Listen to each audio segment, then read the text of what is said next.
जी। तो कल तक की चर्चा चली थी उस परमात्मा को इंद्र ही जान सकता है, जीवात्मा ही जान सकता है। तो जब वो जीवात्मा उमा से मिल गया, चौथे खंड में कहा गया सा ब्रह्मेति होवाच। सा माने उस उमा ने, उस विद्या ने, उस बुद्धि ने ब्रह्मा इति होवाच। वो लोग जो जानने गए थे कि तुम किसको जानना चाहते हो, तो उसने जीवात्मा को बताया कि वो ब्रह्म है जिसको तुम लोग देख करके और छटपटा रहे थे कि ये कौन है, तो बड़ा विचित्र है, ये बड़ा रहस्यात्मक है, तो बड़ा मिस्ट्री है। तो उस बुद्धि ने बताया, उस विद्या ने बताया कि सा ब्रह्म इति, वह ब्रह्म है। ब्रह्म वा एतद् विजय महीयत्वम्, और जो विजय थी वो ब्रह्म की ही थी। तुम उसको अपनी मान करके जो अभिमान कर रहे थे कि मैं जीता, मैं जीता, मैं जीता, वास्तव में तुम्हारी विजय नहीं थी, वास्तव में उसी ब्रह्म की विजय थी, ब्रह्म की जीत थी। तो उसको तुम, उसकी विजय में तुम्हारी विजय होती है, उसकी कृपा में तुम्हारी कुछ अवस्थिति होती है। जब उसकी कृपा तुम्हारे साथ होती तो तुम कुछ सार्थक कर पाते हो। इसलिए जब कर लिया करो तो उसको अपनी न माना करो, उसी की माना करो। ततो ह एव विदान चकार ब्रह्मेति। तब इस इंद्र को, जीवात्मा को पता चला कि अहो ये तो ब्रह्म है। तब उसने ब्रह्म को जाना। तस्माद्वा एते देवा अतितराम इव अन्यान देवान। तस्माद्वा इसीलिए, एते देवा ये सब देव, अतितराम इव अन्यान देवान, अन्य देवों से आगे बढ़ गए। क्योंकि ये जो अग्नि वायु इंद्र हैं, ते ही एनत निर्दिष्टम पस्पृशु, इन लोगों ने उसको निर्दिष्ट माने पास से, पस्पृशु माने छुआ, देखा, उसके पास तक गए। अग्नि वायु इंद्र जो थे वो उसके पास तक गए, इसलिए अन्य देवों की अपेक्षा अधिक पूजनीय देव हुए।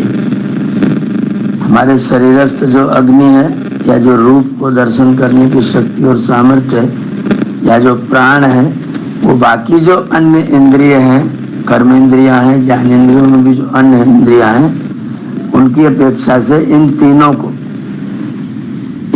को माने प्राण को, चक्षु को और जीवात्मा को अन्य देवों की अपेक्षा अधिक महत्व दिया गया, अधिक महत्वपूर्ण है। वैसे सब देव हैं, सब इंद्रियां देव हैं, सबको देवी कहा गया है। सभी इंद्रियां महत्वपूर्ण हैं, सब उपयोगी हैं, लेकिन उनमें से तीन, अग्नि वायु और इंद्र, ये विशेष रूप से अन्य देवों की अपेक्षा से विशेष माने जाते हैं और इनका विशेष काम और विशेष प्रयोग होता है। तस्माद्वा इंद्र अतितराम इव अन्यान देवान। और इस इंद्र ने, इस ब्रह्म को, इस जीवात्मा ने इस ब्रह्म को अति समीप से देखा, जान लिया, अनुभव कर लिया कि ये ब्रह्म है। इसलिए इंद्र जो है वो सभी देवों में श्रेष्ठ है, सब देवों में श्रेष्ठ देव इंद्र है। तितराम एवं अन्यान देवान सही एनत निर्दिष्टम पस्पर्श, उसने इसको बहुत पास से जाना। सही एनत प्रथमो विदान चकार, उसी ने पहले जाना कि यही ब्रह्म है, इसलिए इंद्र को महत्व दिया गया। अब उपनिषद में जिस इंद्र को महत्व दिया गया वो तो आध्यात्म में आत्मा इंद्र है, या फिर ऐश्वर्यशाली परमात्मा इंद्र है। पर इन्हीं उपनिषद वाक्यों को लेकर के पुराणों में इंद्र को देवराज घोषित किया गया, और इंद्र को देवराज घोषित करके उसको शक्तिशाली भी बताया गया। लेकिन पता नहीं क्या सोचकर कि उनके साथ में ईर्ष्या, द्वेष, इन सब चीजों को भी जोड़ दिया गया, और देवराज के पूरे व्यवहार को पुराणों ने दूषित कर दिया। उपनिषद वाक्य जिस इंद्र की प्रशंसा कर रहा है, वो इंद्र तो जीवात्मा है, और इंद्र जीवात्मा ही वास्तव में विशेषणीय है, ये सर्वश्रेष्ठ है। बाकी सब जो है वो सब इसी का काम करने के लिए है। उनके अंदर देवत्व है, इंद्रियों के अंदर देवत्व है, लेकिन वह है आत्मा के अधीन काम करने वाले। इसलिए सब देवों का देव हमारे शरीर के दृष्टिकोण से जीवात्मा है और सब देवों का देव ब्रह्मांड के दृष्टिकोण से परमात्मा है। जो दोनों चेतन सत्ताएं हैं, जीवात्म सत्ता और परमात्म सत्ता। शरीर के दृष्टिकोण से जीवात्म सत्ता इंद्र है, ब्रह्मांड के दृष्टिकोण से परमात्म सत्ता इंद्र है। ये दोनों ही जो इंद्र हैं वही वास्तव में महत्वपूर्ण है। बाकी सारा का सारा जगत जट जगत है, अचेतन जगत है, और सारा अचेतन जगत इन्हीं दोनों इंद्रों के अगल बगल में घूमता है। हमारे शरीर में जितने देव हैं वो सब जो भी कार्य करते हैं वो इस इंद्र के लिए करते हैं। ब्रह्मांड में जितने देव हैं वो सारे के सारे उस इंद्र के लिए काम करते हैं। दोनों का नाम इंद्र रखा हुआ है। तो इंद्र ने ब्रह्म को जाना, इस जीवात्म इंद्र ने ब्रह्म को जाना। इसके विश्लेषण की आवश्यकता होती है, नहीं तो प्राय लोगों को इंद्र से लोग उसी देवराज इंद्र को समझते हैं, और देवराज इंद्र देवत्व करते करते पता नहीं कब ईर्ष्या द्वेष में अदेवत्व पर उतर आते हैं। इंद्र को देवों का देव बताते हैं, फिर उसके बाद में अहल्या के साथ व्यभिचार करने वाला भी बता डालते हैं, उसको दुष्ट भी बता डालते हैं। तो ये जो घाल मेल है पुराणों में, वो व्यक्ति कॉन्सेप्ट को स्पष्ट नहीं होने देता है, उसके विचार को स्पष्ट नहीं होने देता है, और व्यक्ति को भ्रम में डाल देता है। अपने को इस महत्वपूर्ण विषय को जरूर समझना है। हमारा जो पूरा का पूरा शरीर है ये एक पूरी है। अष्ट चक्रा नवद्वारा देवानाम पूर अयोध्या, 8 चक्रों वाली और 9 दरवाजों वाली ये देवों की पुरी है, ये भी एक पुरी है। और सारा ब्रह्मांड भी एक पुरी है जिसमें अष्ट वसु राज्य करते हैं। यहाँ अष्ट चक्र है, वहाँ अष्ट वसु हैं। यहाँ 9 द्वार है, वहाँ नवग्रह है। तो यहाँ जो चीजें जैसी जैसी, वहाँ वो चीजें वैसी वैसी। यथा पृथिव्याम औषधयः संभवन्ति, जैसे पृथ्वी से औषधियां फूट फूट के निकलती हैं, तथा अक्षरात् संभवति विश्वम, उसी प्रकार अक्षर ब्रह्म से यह जगत पैदा होता है। यथाशता पुरुषात् केश लोमान, जब तक पुरुष शरीर रहता है तब तक जैसे केश और लोम बढ़ते हैं, बाल बढ़ते हैं, उसी प्रकार से औषधि वनस्पति पृथ्वी पर बढ़ते हैं। तो ये एक पूरी हमारा शरीर है। इस शरीर पूरी को जब हम ध्यान में जाते हैं, साधना में जाते हैं, तो सबसे पहले इसी पूरी में पहले अपने आप को लगाते हैं। इस पूरी को पहले ठीक से समझते हैं। ये पूरी अन्न रसमय है, अन्न का भंडार है, अन्न से भरा हुआ, अन्न से बना हुआ, अन्न के कारण जीवित। अथो अन्नेनैव जीवन्ति, अन्न के द्वारा ही जीवित है। तो अन्नमय कोश को देखते देखते अपने पूरे शरीर को देख लेते हैं। एक पूरी ये है और एक पूरी ब्रह्मांड पूरी है, जिसका स्वामी, जिसका इंद्र, जिसका शासक परमपिता परमात्मा है। और एक छोटा ये इंद्र है जिसमें हमारा शासन चलता है, लेकिन अपने शासन करने में ऐसा न समझ जाए कि हम शासक हो गए हैं। मैं इस शरीर पर शासन कर लेता हूँ, इसका मतलब मेरी ही शक्ति से शरीर संचालित होता है, ऐसा नहीं है। वास्तव में इस शरीर के संचालन करने में उस इंद्र का अधिक योगदान है। तो अपनी विजय में, अपने जीत जाने में, अपने किसी कार्य की सफलता में अपनी विजय न समझा जाए। अगर मेरे घर में कोई 4 व्यक्ति आकर के रोटी खा लें, किसी को मैं भोजन करा सकूं, किसी को 2 कपड़े दे सकूं, किसी को 2 बात बता सकूं, तो ये कभी न सोचूं कि ये सब मेरे कारण से हुआ है। मैं ये सोचूं कि उस परमपिता परमात्मा ने मुझको उसका पात्र बनाया, मुझको उसका निमित्त बनाया और अपना काम कराया है। तो ये जो संकेत दिया गया इस कथा के द्वारा ये बताया गया है कि तुम जो भी क्रियाएं करते हो कर ले, तो तुम्हारे अंदर स्वामित्व है, तुम भी इंद्र हो, इसमें कोई 2 राय नहीं है। लेकिन तुम इंद्र तभी हो जब उस इंद्र को समझ लो। ये जो तुम्हारा इंद्रत्व है उस परमात्मा इंद्रत्व को समझने के कारण से, अगर तुम उसको नहीं समझोगे, उसको नहीं जानोगे और तुम इधर उधर भटकते रहोगे तो तुम्हारा इंद्रत्व भी नष्ट हो जाएगा। तुम्हारा इंद्रत्व खंडित हो जाए। अपने इंद्रत्व को सुरक्षित रखना है तो उस इंद्र की शरण में जाओ, उस इंद्र को पहचानो, उस इंद्र को जानो, और जिन कार्यों में तुम सफलता प्राप्त कर लेते हो, अगर मैं कुछ अच्छा पढ़ रहा हूं तो ईश्वर ने मुझको इस ज्ञान का निमित्त बनाया। अगर मैं कुछ दान कर रहा हूं तो ईश्वर ने इस नादान को दान का निमित्त बनाया। अगर मैं कुछ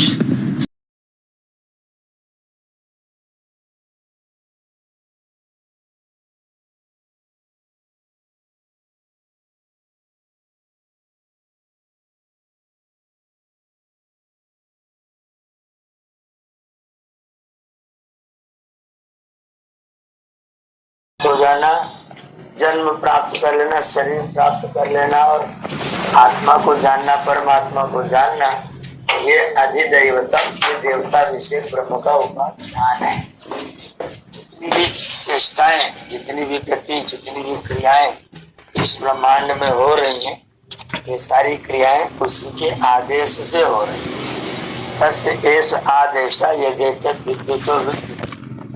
जो कुछ भी जगत में दिखना, चलना, फिरना, रचना, सृजन, पालन इस ब्रह्मांड में हो रहा है व्यापक स्तर पर, वो सारा का सारा उसी ब्रह्म का आदेश है। अधिदैवतम, यही अधिदैवत विषय है, यही मुख्य देवता है। इसी देवता को जानना चाहिए। यही देवता ज्ञातव्य, यही देवता प्राप्तव्य, यही देवता जानने के लायक। तद्वनम नाम, तद्वनम इत्युपासितम्। तद् वनम, तत् माने वह, हा माने निश्चय से, वह ब्रह्म, हा माने निश्चय से, तद् वनम, वह वन है, वह वन है। वन का मतलब सेवन करने के योग्य है। उसी को पाने के लिए लोग वानप्रस्थ में जाते हैं। जो वन है उसको जाने के लिए लोग वानप्रस्थ करते हैं। तद् वनम ना, वह वन नाम का है। इति उपासितव्य, वन का मतलब जो सेवन करने के योग्य है, जिसका सेवन करते हैं वो वन है। अपने दिव्यांशु जी जानते हैं, वन षण संभक्त धातु है। वन धातु है भक्ति के अर्थ में, सेवन के अर्थ। तो यह वन्यते सेव्यते तद्वनम, यत् वन्यते सेव्यते तद्वनम। जिसकी उपासना जाती है, जिसका सेवन किया जाता है, जिसकी पूजा की जाती है, जिसका स्मरण किया जाता है, जिसको जपा जाता है, उसका नाम है वन। तद्वनम इति उपासितव्य, वह वन है इसलिए उसकी उपासना करनी चाहिए। सया एतदेवं वेद, जो व्यक्ति इस चीज को ठीक से जान लेता है, अभिहैनम सर्वाणि भूतानि संवांछन्ति, उसको सारे प्राणी चाहने लग जाते हैं। जो इस वन को जान लेता है, जो इस वन को पा लेता है, जो इस वन को अनुभव करने लग जाता है, बाकी सारे प्राणी उसको चाहने लग जाते हैं।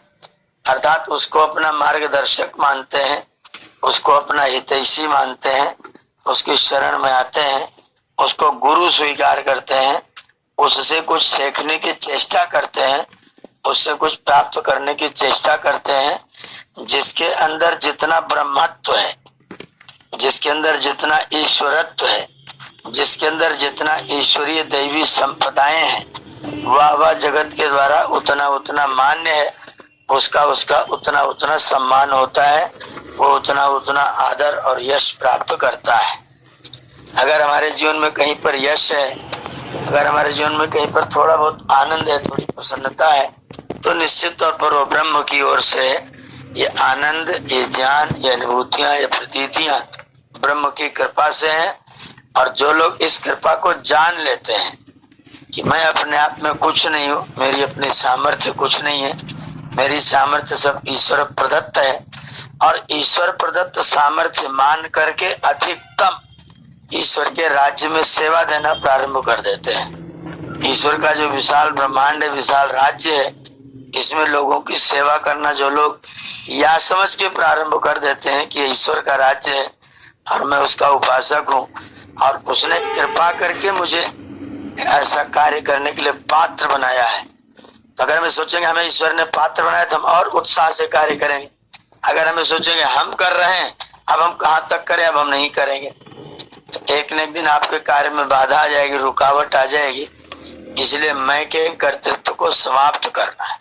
ये उपनिषद का अध्यात्म है कि जो मैं कर्ता के रूप में अपने आप को बार बार प्रकट करता हूँ, मैं ये करता हूँ, मैं वो करता हूँ, मेरे सामने कोई नहीं, मैं सबको ठीक कर दूंगा।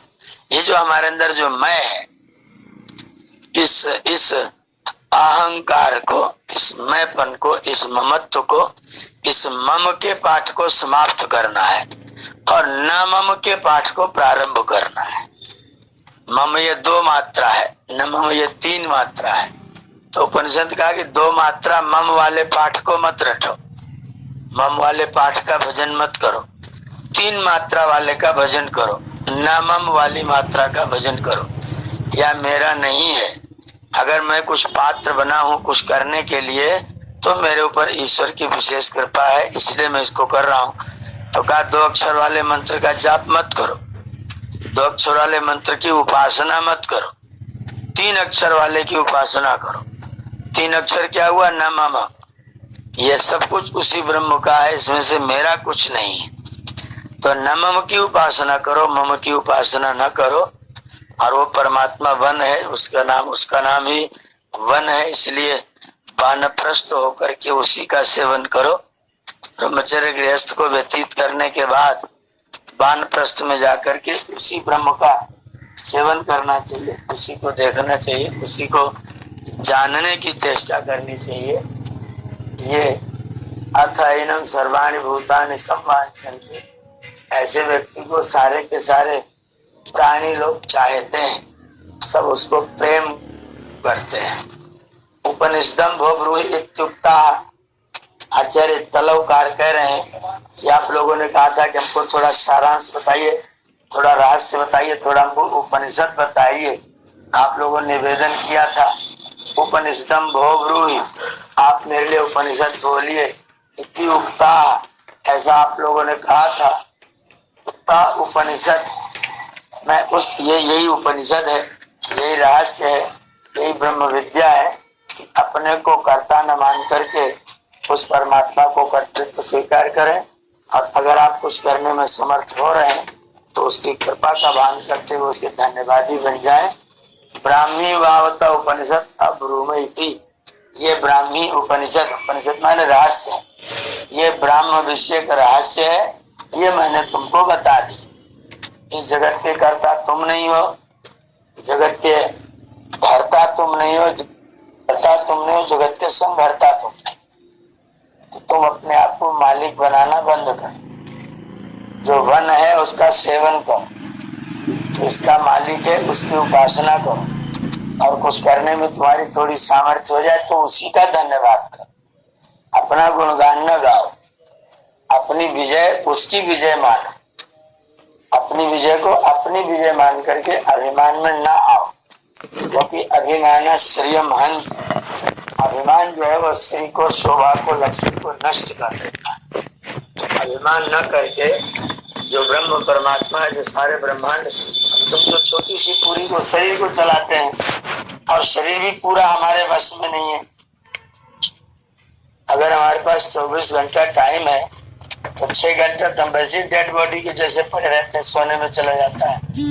बचते हमारे पास 18 घंटा, तो उसमें जिस शक्ति और सामर्थ्य से काम करते हो, सामर्थ्य भी उसी की है, इंद्रियां उसकी दी हुई है, हुआ है, तो तुम्हारे पास तो कुछ है ही नहीं। तुम तो जो कुछ करो उसी की सेवा, उसी की उपासना करो। अपने कार्यों को ईश्वर की उपासना कर रहा हूँ, इस भाव से अपने कार्यों को करो। मैं जो कुछ भी कर पा रहा हूँ ईश्वर की उपासना है, मैं किसी को बता पा रहा हूँ ईश्वर की उपासना है, किसी को शरीर से सहयोग पहुंचा रहा हूँ ईश्वर की उपासना है, क्योंकि जिसको सहयोग पहुंचा रहा हूँ वो ईश्वर का पुत्र है और मैं उस पिता का पुजारी हूँ। तो मैं पिता का पुजारी हूँ तो उसके पुत्रों को संतुष्ट करना मेरा कर्तव्य है, मेरा काम है। अगर मैं उसके पुत्रों को असंतुष्ट करूंगा और उसको संतुष्ट करने की चेष्टा करूंगा तो मैं उसको संतुष्ट नहीं कर पाऊंगा। जैसे कोई व्यक्ति किसी बड़े अधिकारी के पास मिलने के लिए गया, किसी के घर पर गया, बहुत सुंदर सी शहर से ढूंढ करके मिठाई खरीद के लेके गया और रास्ते में दरवाजे पर उसका बच्चा खेल रहा था। बच्चे को आपने कान पकड़ के जोर से ऐंठ दिया और बढ़िया मिठाई लेकर के अमुक व्यक्ति से मिलने के लिए चले गए। जब आप मिठाई का डिब्बा उसकी मेज पर रख करके बैठे और उस मिठाई पर आपके प्रसिद्ध दुकान का नाम लिखा हुआ देखा, उसे बड़ी प्रसन्नता हुई, वाह भाई आज बहुत अच्छी मिठाई आई है। लेकिन तभी उसका पुत्र रोता रोता आ गया, आंखें मलता हुआ। पिता ने पूछा तुझे क्या हुआ? जो अंकल आपके पास बैठे मेरा कान उखाड़ा है। अब जिससे आप मिलने के लिए गए थे उसको आपकी मिठाई की सारी मिठास खत्म हो जाए और आपसे गुस्से में पूछेगा मेरे बेटे को आपने क्यों मारा, बेचारा रो रहा है सिसक। आप कहेंगे मैंने मारा, आप उसको छोड़िए, आप तो मेरी बात सुनिए। तो कहेगा अपना मिठाई का डिब्बा उठाओ और यहाँ से सरपट भाग जाओ, तुम्हारी मिठाई मुझे नहीं चाहिए। मेरे बेटे को मारोगे और मुझे मिठाई दोगे? ऐसी परमात्मा भी कहेगा मेरे बेटों का अपमान करोगे और मुझे प्रसन्न करने की कोशिश करोगे, मेरी उपासना करोगे और मेरे बच्चों का तिरस्कार करोगे, मेरी उपासना करोगे मेरे बच्चों को मार के खा जाओगे और तुम सोचते हो मैं तुमसे संतुष्ट हो जाऊंगा? कदापि नहीं। पहले मेरे बच्चों का ध्यान रखो, उसके बाद फिर मैं तुम्हारा ध्यान रखूंगा। जब तक तुम मेरे बच्चों का ध्यान नहीं करोगे मैं तुम्हारा ध्यान नहीं करूंगा। तो जगत के जो लोग हैं वो ईश्वर के बच्चे हैं और हम उस ईश्वर के उपासक हैं। इन बच्चों को संतुष्ट करेंगे तो पिता को संतोष होगा, क्योंकि बच्चों के सुख में पिता का सुख होता है। सामान्य पिता का भी सुख होता है, वो तो विशेष विशेष विशेष सबका पिता है। यद्यपि वह काम है, यद्यपि सुखी व दुखी नहीं होता है, लेकिन आप जिसकी उपासना कर रहे हैं, जिसको रिझा रहे हैं, जिसके लिए अपने को समर्पित कर रहे हैं, उसने जिनका निर्माण किया है उसके कार्यों के प्रति आप क्यों नहीं ध्यान नहीं देते? उसने जिसको दिखाया आप उसको क्यों नहीं देखते? तो उसको देखने जानने की आपको कोशिश करनी चाहिए। जिस अगर उस पिता को संतुष्ट करना है तो उसके पुत्रों का ख्याल रखना चाहिए। तो उपनिषदकार कह रहे उपनिषदम भो ब्रूहि उक्ता, आपने हमें कहा था कि ब्रह्म के रहस्य को हमको बताओ, तो उत्ता उपनिषद वो ब्राह्मी उपनिषद हमने आपके सामने प्रस्तुत कर दिया है। अब इसके आगे करने का काम आपका है।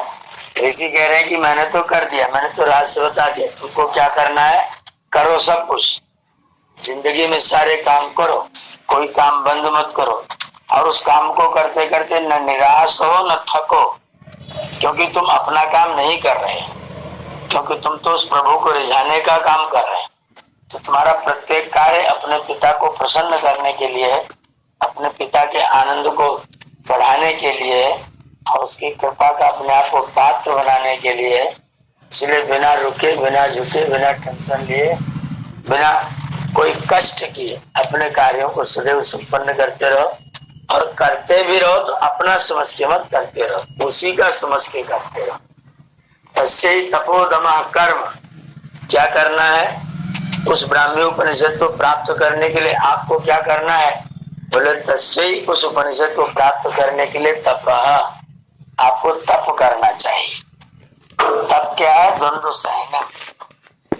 द्वंद्व सहन, द्वंद्व क्या है? जो चीजें जोड़े से प्राप्त होती है, जो जोड़े जोड़े से रहते हैं, सुख दुख, सर्दी गर्मी, हानि लाभ, जय पराजय, मान अपमान, जन्म मृत्यु, बचपन बुढ़ापा, शरीर की विभिन्न अवस्थाएं, ये सब जो द्वंद्व के रूप में आपके सामने आते हैं, इन सारे द्वंद्वों को बिना कुछ समझे अपने लक्ष्य की प्राप्ति में प्रवृत्त रहना, ये तप। अपने कार्य को संपन्न करने के लिए आत्मिक प्रयत्न करना और उसमें आने वाली किसी बाधा को बाधा न समझ। उस उपनिषद को जो मैंने बताया है उसको प्राप्त करना हो तो पहला काम करो तपा, जीवन में तप को लाओ। फिर दूसरा काम करो दमा, अपने मन का दमन कर। या जो मन इधर उधर विश्व में भटकता रहता है, भागता रहता है, अपने इस मन का दमन कर, इस मन को रोको, इसके ऊपर लगाम लगाओ, ये इधर उधर न भटके, तुम्हारा काम करने में प्रवृत्त रहे, ऐसा ना हो कि तुम्ही को उठा करके बाहर ले जाए और तुम चित्त की वृत्तियों के अंतर्गत होते हुए वो जहाँ चाहे वहां घूमते रहो। अगर ये मन दमन न किया गया तो तुमको बाहर ले जाएगा, अगर दमन किया गया तो तुमको अंदर ले जाएगा, तुमको उस प्रभु से मिलाएगा। अगर दमन नहीं किया तो फिर ये प्रभु से नहीं मिलाएगा, फिर आपको इंद्रियों के साथ ले जाकर के जगत में भटकाएगा। इसलिए पहला काम करो, द्वंद्वों को सहन करो, द्वंद्वों को कुछ न समझो। दूसरा काम करो, दमन करो मन का। और तीसरा है, जब मन दमित हो जाए, जब मन दांत हो जाए, तो फिर बुद्धि पूर्वक आत्मा के स्तर के अपने कर्मों को करो। अपने सारे कार्यों को आत्मा के स्तर पर करो, शरीर के स्तर पर करो ही मत, मन के स्तर पर करो ही मत, बुद्धि और आत्मा के स्तर पर ही अपने कर्मों को करो। क्योंकि तुमने तत्व को समझ लिया है तो अपनी बुद्धि के द्वारा बुद्धि के स्तर पर ही कर्म को करो। शरीर और मन के स्तर वाले कार्यों को बंद करो, बंद कर दो, या फिर उनको उन कार्यों को करो, लेकिन ऐसे करो जैसे वो कर्तव्य है इसलिए करना है। क्योंकि मैं शरीर को भोजन दे रहा हूँ, क्योंकि मेरे पिता ने मुझको गाड़ी दी थी और कहा था कि अपनी गाड़ी को ज्ञान और ब्रह्मचर्य के द्वारा ठीक रखना। तो मैं इस शरीर का पालन पोषण अपने प्रभु की आज्ञा से कर रहा हूँ। मैंने अपने लिए कर रहा हूँ, न खुद को कुछ कर रहा हूँ। मैं तो ईश्वर की आज्ञा से उसके द्वारा प्रदत्त मंदिर को ठीक रखने की चेष्टा कर रहा हूँ, और जब तक श्वास रहेगा तब तक इसको ठीक रखने की चेष्टा करता रहूंगा। ऐसा ही प्रभु का आदेश है, तो मैं वो कर्म करूंगा। और फिर चौथा काम क्या करना है? प्रतिष्ठा करना है। प्रतिष्ठा का मतलब होता है स्थित होना, अपनी बुद्धि को स्थिर रखना, अपने लक्ष्य को सुनिश्चित रखना, प्रतिष्ठा करना। और करना वेदा, वेद का स्वाध्याय करना, और सर्वांगानी, वेद को सारे अंगों के सहित अध्ययन करना, वेदाध्ययन करना, शिक्षा कल्पो व्याकरण लुप्तम छंदो ज्योतिषम के साथ वेद का अध्ययन करना, वेद के शब्दों में प्रवेश करके उनके अर्थों को स्वतः निकालने की सामर्थ्य प्राप्त कर। खाली भाष्य पढ़ करके शब्दार्थ जानना नहीं, ऐसी कोशिश करना कि वेद के शब्दों का अर्थ आने लग जाए। तो वेद का पाठ करो, अंगों के सहित वेद का पाठ करो। इसका आयतन आधार जो है वो सत्य है, मतलब जीवन में अपने आप के मन से, वचन से, कर्म से सत्य व्यवहार करिए। अगर उस ब्रह्म को प्राप्त करना हो तो इतने काम करने हैं। तप करना है, दम करना है, दमन हो जाए तो फिर कर्तव्य समझ करके कर्म करना है, और प्रतिष्ठा स्थिर करना, अपनी बुद्धि को स्थिर करना है, और वेदाध्ययन करना है, अंगों के सहित करना है, और सत्य को अपना आयतन समझना है, सत्य को अपना कर्तव्य समझना है, जीवन में सत्य व्यवहार को अपने जीवन के लिए धारण करना है। इतने काम करेंगे तो उस ब्रह्म की ओर धीरे धीरे बढ़ना प्रारंभ कर देंगे। योवा एताम एवं वेद, जो व्यक्ति इस ब्रह्म विद्या को ऐसा ही जानता है, जो व्यक्ति इस ब्रह्म विद्या को ऐसा नहीं जानता, हो सकता है गुरु को समर्पण कर दूंगा तो सब ठीक हो जाएगा, हम तो गुरु अर्पित हो गए, अगर इतना कहेगा तो कहीं न कहीं भटक जाएगा। एक ही रास्ता है ब्रह्म के लिए, रास्ता बता दिया, तपोदमक कर्मेति प्रतिष्ठा वेदा सर्वांगानी सत्यम आयतन, ये रास्ता है उसको प्राप्त करने के लिए। इसके अतिरिक्त जितने रास्ते तुम बनाने की चेष्टा करोगे वो सब बरगलाने वाले और उल्टे रास्ते हैं, आपको विपरीत मार्ग दिखाते हैं, आपको उल्लू बनाते हैं और अपना उल्लू सीधा करते हैं। इसलिए वो ब्रह्म विद्या नहीं, योवा एताम, जो इस ब्रह्म विद्या को एवं वेद, जैसे उपनिषद करने का वैसा जानता है, अपहत्य पाप मान, वो अपने पाप को अपहत्य माने नष्ट करके अनंते स्वर्गे लोके जेये प्रतिष्ठित, अनंत स्वर्ग लोक में जो जेय है, जो प्रशंसनीय है, जो सर्वोत्तम है, जो सर्वश्रेष्ठ है, उस मुक्ति को लोक को व्यक्ति प्राप्त करता है, उस मुक्ति को व्यक्ति प्राप्त हो जाता है। अगर कोई व्यक्ति ऐसा करेगा तो वो मुक्ति को प्राप्त कर लेगा। तप करेगा, दम करेगा, कर्म करेगा, प्रतिष्ठा करेगा, सर्वांग सहित वेदांग सहित वेद को पढ़ेगा, और वेदांग सहित पढ़ते हुए सत्य को अपना आयतन मानेगा, अपना आधार मानेगा, और सत्य के आधार पर अपने आचरण को करेगा। वही व्यक्ति सफल होगा, उसी व्यक्ति का जीवन सफल होगा, उसी का संसार में आना सफल होगा। ये केनोपनिषद का आज अंतिम चैप्टर था। यहाँ पर केनोपनिषद समाप्त हो जाता है। इतनी बात कह करके तलौकार ने कह दिया कि ब्रह्म को प्राप्त करना हो तो इतने काम करो, और इसको प्राप्त कर लोगे तो अपात्य पापमानम अनंते जेये लोके स्वर्गे प्रतिष्ठति। जो अनंत है, जो अपरांत काल तक चलता है, जो महनीय है, जो प्रशंसनीय है, उस लोक में जाकर के मुक्ति को व्यक्ति प्राप्त करता है। ये अपने को जातव्य है। इतना कह के अपने वाणी को विराम देता हूँ। 10 मिनट का समय है। कोई शंका, कोई जिज्ञासा करनी हो तो आप लोग कर सकते हैं।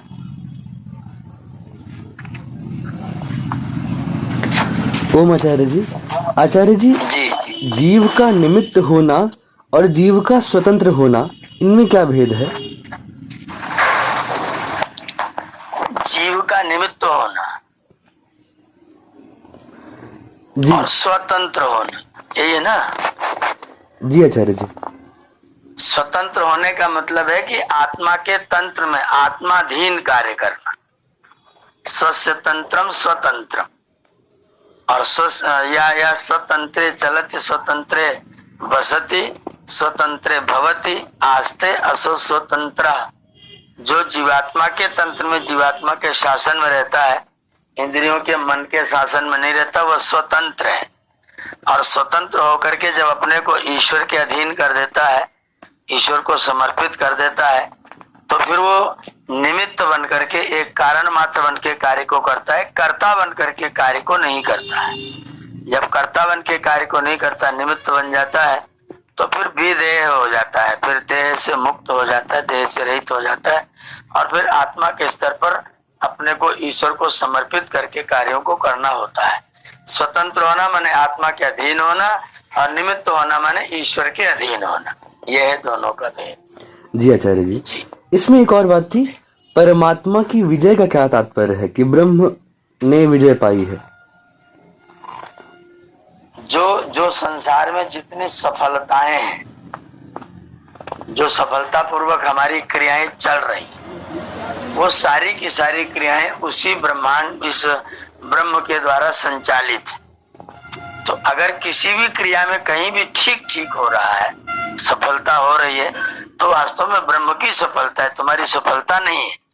उस नियंता नियामक परमपिता परमात्मा की सफलता है, वो तुम्हारी सफलता नहीं है। ये विचार है ब्रह्म की विजय होने का। आचार्य जी, ये जो जब हम वायु देवता की बात कर रहे हैं, क्या इसमें श्रोतेंद्रिय भी, मतलब इसका अर्थ निकाला जा सकता है? क्योंकि हवा से ही, मतलब विज्ञान की दृष्टि से हवा आदि से ही। पुरुष सूक्त में मंत्र पढ़े, तस्मात् वायुश्च प्राणश्च। हाँ हाँ हाँ। तस्मात् माने ब्रह्मणा वायुश्च प्राणश्च, उसी ब्रह्म से वायु और प्राण, तो दोनों को एक साथ समाहित किया हुआ, वायु और प्राण को। तो स्रोत्र को भी उसी में, स्रोत्र भी जो है वो आकाश से संबद्ध है, आकाश में वायु स्थित है। तो ये सारा का सारा वायु, शब्द, स्पर्श और गंध, ये सब एक साथ समाहित हो गए। रूप को इन्होंने अलग कर दिया है। जी आचार्य जी। ओम।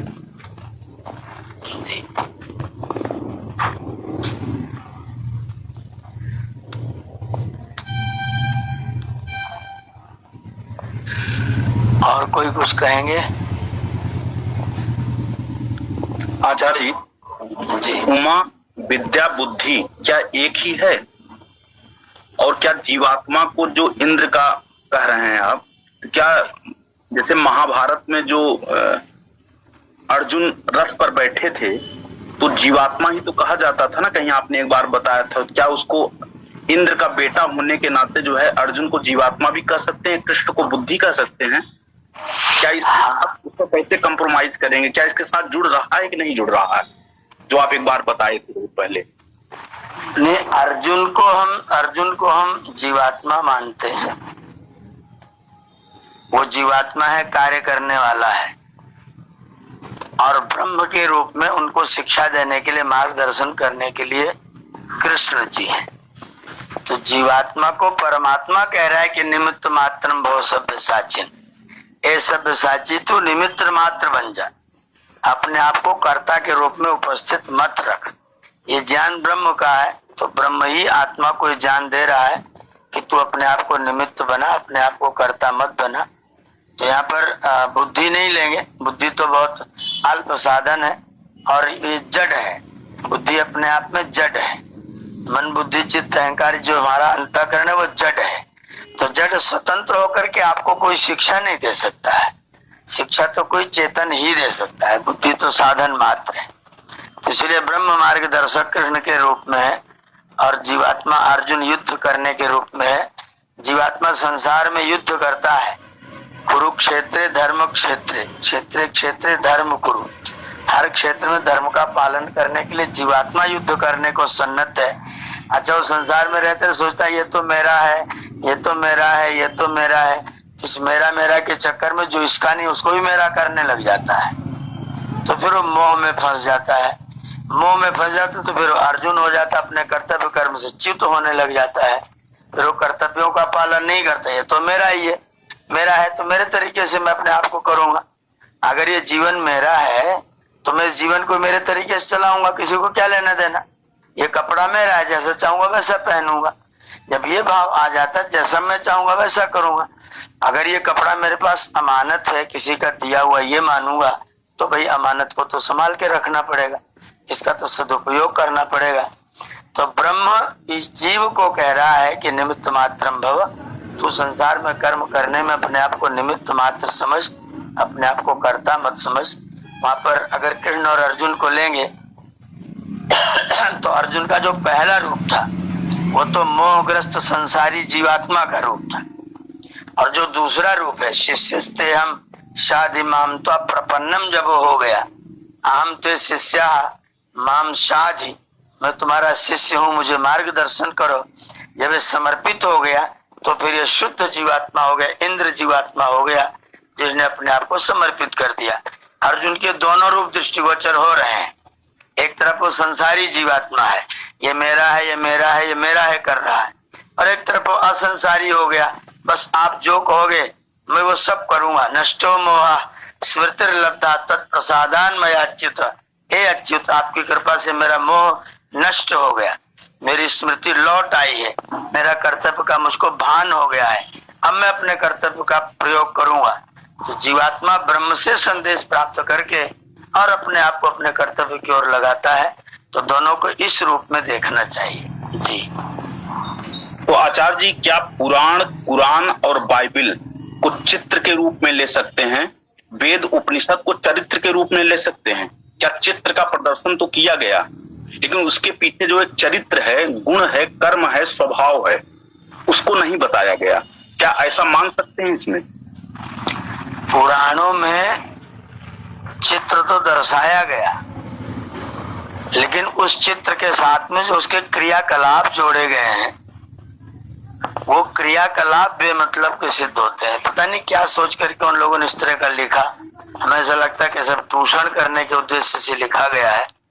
इंद्र के जो कृत्य हैं, इंद्र का जो चरित्र है, ईर्ष्यालु होना, कोई तपस्या करे उसको ईर्ष्या होने लग जाना, ये तो इंद्र का चरित्र नहीं है।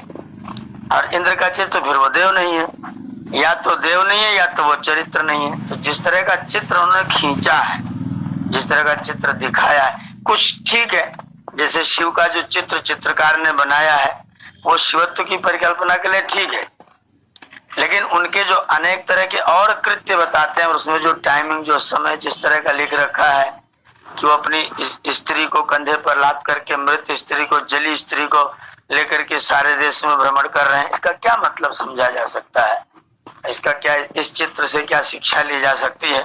तो जो चित्र भी खींचा गया है बहुत विचित्र चित्र है वो, तो हम उसको पूरी तरह से चित्र भी घोषित नहीं करेंगे। वेद उपनिषद ये तो चरित्र है, इसमें तो कोई दो राय नहीं, लेकिन पुराण में चित्र है और वो चित्र भी सार्थक है, ये शंकास्पद है। वो चित्र भी कुछ गलत तरीके से, ठीक तरीके से खींचा हुआ प्रतीत नहीं होता है। कुछ चीजें ठीक है, बहुत सारी चीजें उसमें ठीक भी है, बहुत सारे उपदेश बहुत ठीक है, लेकिन कुछ जो हमारे महापुरुषों का चरित्र दूषण किया गया है वो निश्चित तौर पर दुर्भाग्यपूर्ण है और ठीक नहीं है जी।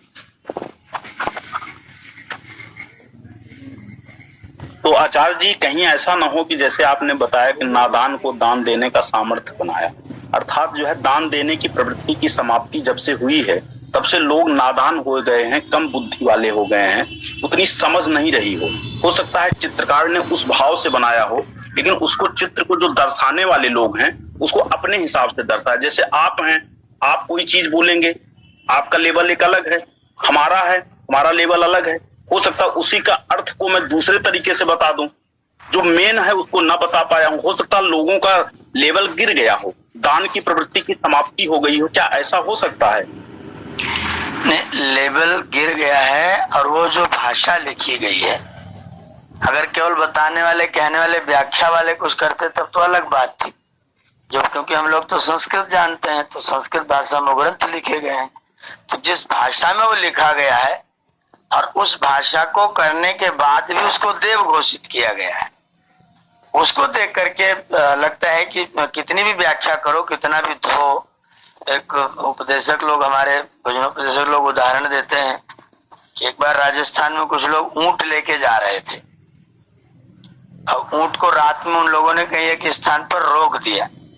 रात बहुत भयानक थी, बहुत सर्दी थी, बरसात हुई थी और हवाएं बहुत ठंडी ठंडी चल रही थी। उन लोगों ने ऊंटों को बांध दिया और उसके बाद में अपने जाकर के कहीं सो गए छिप करके। सवेरे जब उठे और दिन निकला तो उनको बहुत तेज प्यास लगने लगी। तो रात में जो ऊंटों ने पेशाब किया था वो ठंडी के मारा जम करके बर्फ हो गया था। उनको प्यास लगी तो रेगिस्तान में पानी तो मिला नहीं, तो उन लोगों ने कहा कि ये बर्फ है तो लाओ यही खाते हैं। तो किसी ने कहा ये तो ऊंट के पेशाब का है। बोले अरे कोई बात नहीं, लाओ धो लेते हैं। तो उन्होंने उसको पानी ढूंढ करके कहीं से भरा हुआ धोना शुरू किया। अब वो धोते जा रहे हैं, घिसता जा रहा है, धोते जा रहे हैं, घिसता जा रहा है। बोले तुम इसको कितना धोगे, है तो पूरा का पूरा ही ऊंट के पेशाब का है, तो उसकी कितनी धुलाई करोगे। तो वो सब भाषा पढ़ करके ऐसा लगता है उसकी कितनी धुलाई करेंगे। उसकी सुरक्षा करते करते सारी बुद्धि का व्यायाम हो जाता है, तो भी सुरक्षा कर नहीं पाते हैं। तो जो लिखा गया है वो कहीं न कहीं तो अशुद्ध है, अलीक है, असत्य है। लिखने वालों ने भले ही उनका भाव ठीक रहा हो, पर उन्होंने लिखा गलत तरीके से है, पद्धति गलत है, भाव भले ही ठीक हो। अब भाव ठीक हो तो अगर पद्धति गलत है तो आपके काम में, आपका काम शंकास्पद तो जरूर हो जाएगा। इसलिए हमें जो अच्छा काम करें तो उसकी पद्धति भी हमको ठीक बनानी चाहिए। गलत पद्धति से किया गया अच्छा काम भी सुखदायक, पुण्यदायक नहीं होता है। इसलिए पद्धति और लक्ष्य दोनों ठीक ठीक रखने चाहिए और उनका प्रयोग भी ठीक ठीक करना चाहिए। धन्यवाद आचार्य जी। आचार्य जी निवृत्त होंगे। हाँ कह लीजिए श्याम जी, कह लीजिए। पुराणों में कुछ ठीक है, कुछ ठीक नहीं है, इसका मतलब पुराणों का भी अध्ययन करना पड़ेगा कि नहीं करना चाहिए? अगर आपके पास में एक चीज ऐसी हो जिसमें शंका हो कि अच्छा है कि खराब है, और आपके पास में एक चीज एकदम ओरिजिनल रखा हुआ हो, तो शंका वाले को पढ़ा क्यों जाए, ओरिजिनल क्यों न पढ़ा जाए। उपनिषद पढ़ें, दर्शन पढ़ें, वेदांग पढ़ें, पूरा वेद पढ़ें, आपके पास मनुस्मृति है पढ़ें, आपके पास रामायण शुद्ध किया हुआ पढ़ें, महाभारत शुद्ध किया हुआ पढ़ें, सारे 11 उपनिषद पढ़ें, 6 दर्शन पढ़ें। आपके पास जो ओरिजिनल चीजें, पूरा वेदांग, पूरा वैदिक वांग्मय आपके पास सुरक्षित रखा हुआ है, तो वही पढ़ा जाए। शंकास्पद चीज पढ़ाई क्यों जाए? जिसमें शंका है, कुछ अच्छा है, कुछ खराब है, पता नहीं क्या खराब मिल जाए, क्या अच्छा मिल जाए, उससे अच्छा जो एकदम प्योर है उसी को ले लिया जाए। और प्योर इतना है कि पढ़ते पढ़ते सारा जीवन व्यतीत हो जाएगा, ऐसा भी नहीं कि वो पूरा हो जाएगा। तो प्योरिटी के साथ रहा जाए, प्योर रहा जाए, जिसमें कोई शंका ही ना हो, जिसके ऊपर कोई शंका न कर सकता हो, उस चीज को ही ग्रहण करें।